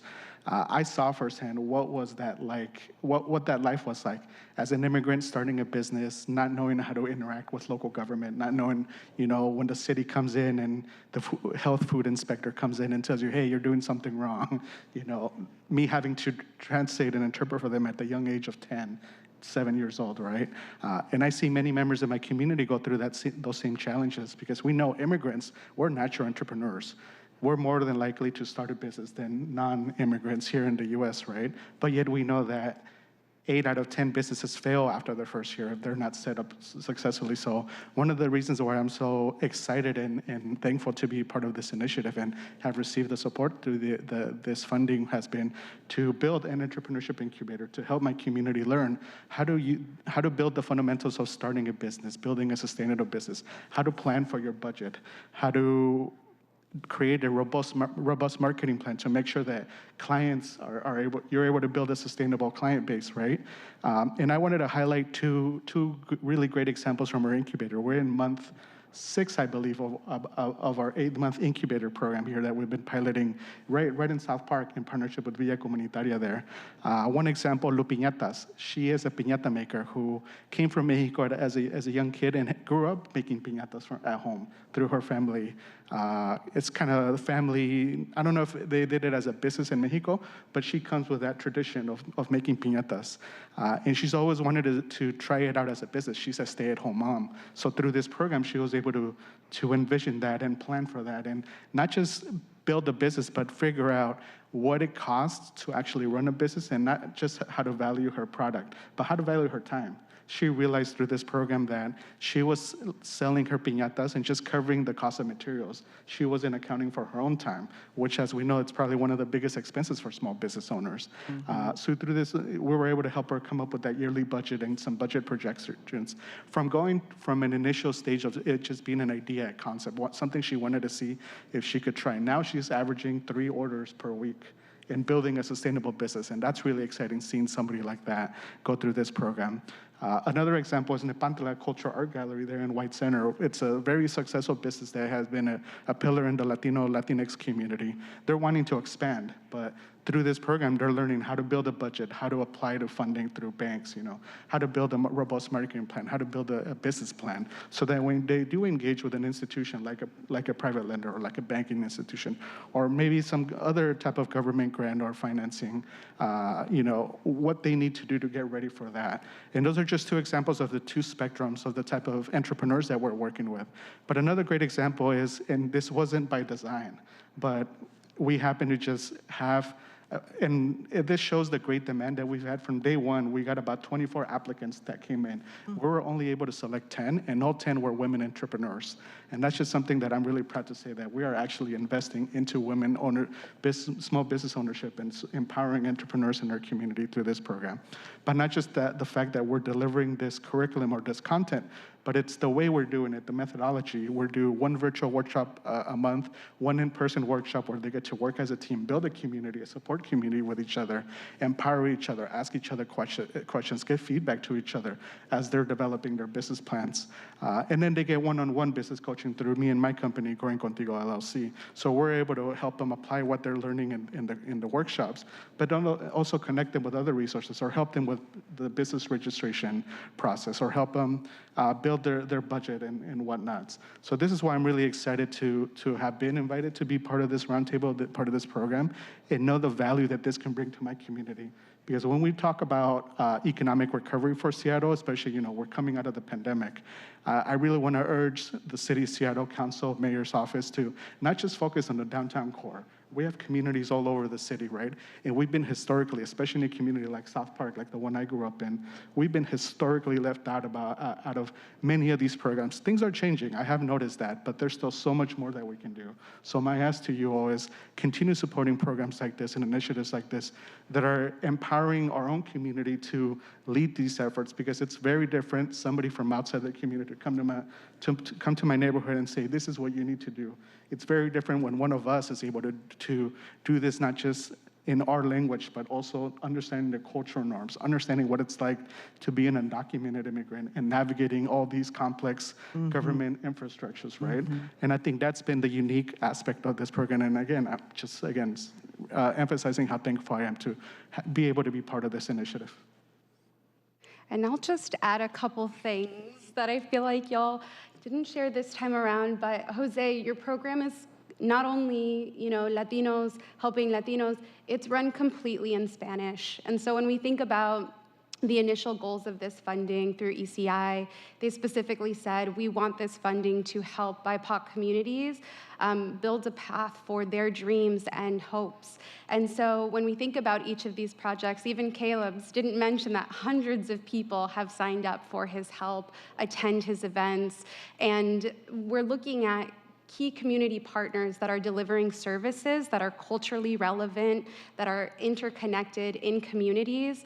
I think of what Cindy said during public comment for Via Comunitaria. They have set a vision to be the first Latino cooperative development organization in the Pacific Northwest.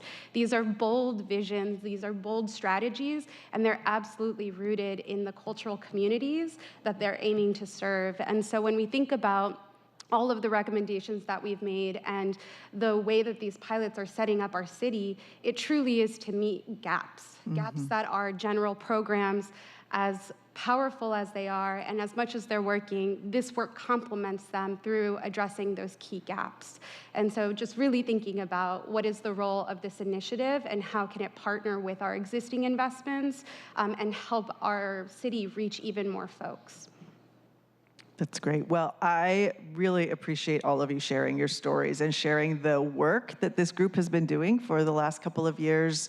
I know that it is key to addressing some of the other goals that we have in the city. And, as we're thinking about what is the city's role in this, I think, as we've said, and as your recommendations point out, there is work that we are doing within city structure. It needs more sustainability, it needs more funding, but the work that you're all doing also needs support. And so how we address some of the policy barriers that Heidi was mentioning in terms of, the prohibition on gift of public funds, I know that's a huge one. But we do need to start understanding how we resource the organizations in our city who are doing this important work to elevate small businesses, to elevate cultural organizations, to elevate technical assistance providers who can really help build the capacity of our organizations to do the work on behalf of their own communities, but that still need support. So I really appreciate the robust ask for commitment from the city to invest in this long term, because as I think it was Ms. Allen said, we can't make up for 400 years of harm with a 2-year program. I think we need to be very clear about that. We have 400 years worth of investment that we need to catch up on. That's probably going to take us some time to figure out how we make that happen, but I think that is our goal, and that needs to be really a really concrete statement of intent and priority for us as a city if we're going to, as you were saying, Jose, invest in communities outside of downtown, because yes, a downtown revitalization is important, but most of our community members live elsewhere, and we also need our neighborhoods to be thriving, for our neighborhood commercial areas to be thriving, for our residents to be able to access the goods and services that they want without coming downtown. And so we have a lot of work to do there, and I'm really excited that this work has begun. and that we will continue to have these conversations. And I know there's, conversation about what phase 2 is of this work. I see Councilmember Nelson has a question. I will just ask quickly if you can talk about how this entity continues. How, do you have plans to continue meeting every 2 weeks, or what is the sort of organizing strategy that you have identified? I guess I'll take this one. I'll just say, echoing, I think, what the deep message in this presentation around sustainability, when you're funded year by year, it's hard to sort of plan for that next year. Also, when we think about that principle of really supporting communities and forging their own solutions, we have done what we could to make this process one that's about co-creation, that's about sharing power.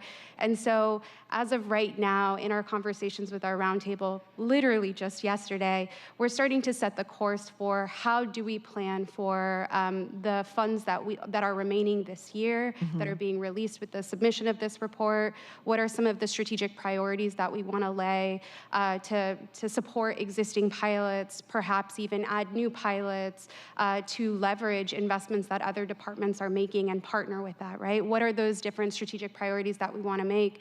Does the community roundtable continue? I think these are all key questions that we need to answer, and there's a lot of things through this budget process that, those answers depend on. And so it's partially a wait and see, but I think the intention there is that we do co-create that plan with our community roundtable.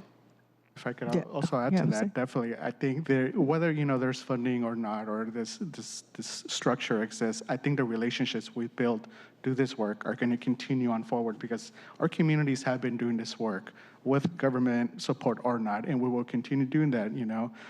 And something that, at least for me, being part of this roundtable, was learning about the other strategies. I came in and really focused on the small business support ecosystem, but through the conversations and seeing what the other pilots are doing, I'm now starting to think what a phase 2 could look like, and what if we partner with the worker co-op strategy to create a community-owned investment capital fund that invests into businesses that could be eventually be worker-owned, right?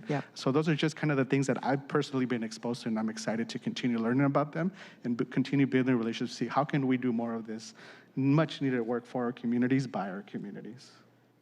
Well, and I know we do have a commitment for at least another year. We will have the opportunity to keep everybody's looking that way. I keep thinking there's somebody coming.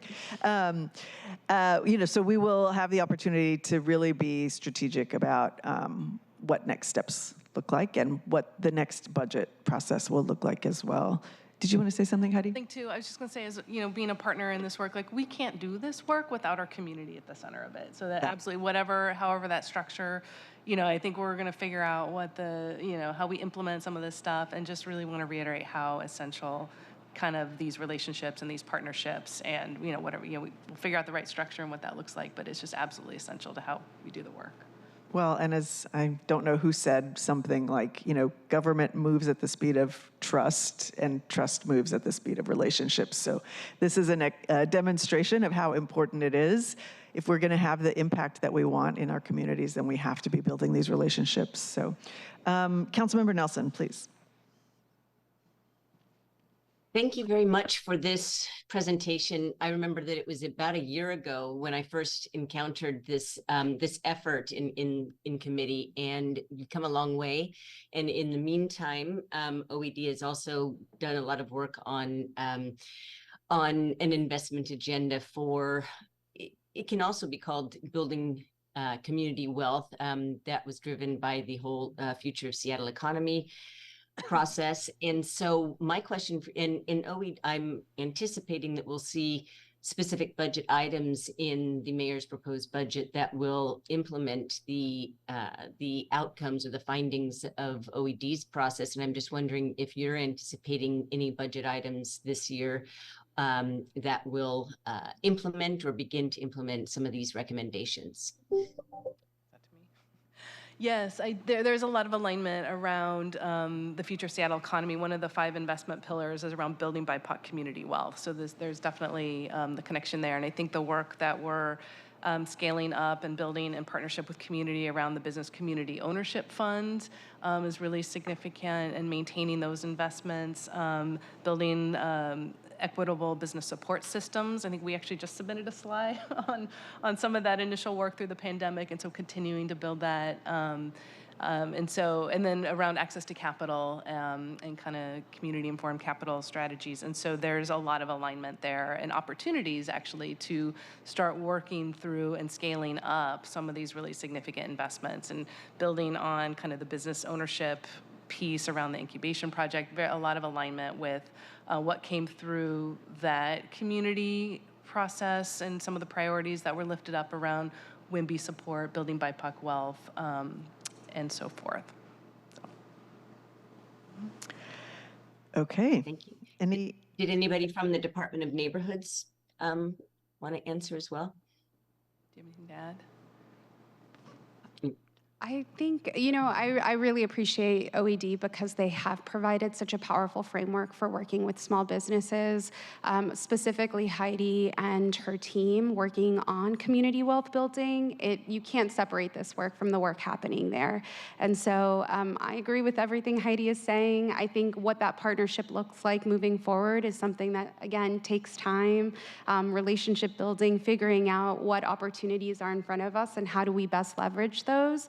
And so I think alignment with the Future of Seattle report is absolutely a part of this work. And what that process looks like, again, will just take time and we'll be developing along the way. Thank you. Thank you. Thanks. Okay, if there are no other questions, any final remarks? Well, I want to thank all of you for the passion that you're bringing to this work. It's really important for all of us that this work is happening, and that it makes me happy to know that there's so much work happening on the ground to really make sure that we are increasing the capacity and the ability of our communities to stay and to stop getting pushed out of the cities. So thank you all. We will continue these conversations. And if there are no other comments, let's see, this concludes this meeting of the Neighborhoods, Education, Civil Rights, and Culture Committee. The next meeting is scheduled for December 8th at 9:30. If there are no other comments, then we're adjourned. Thanks, everyone.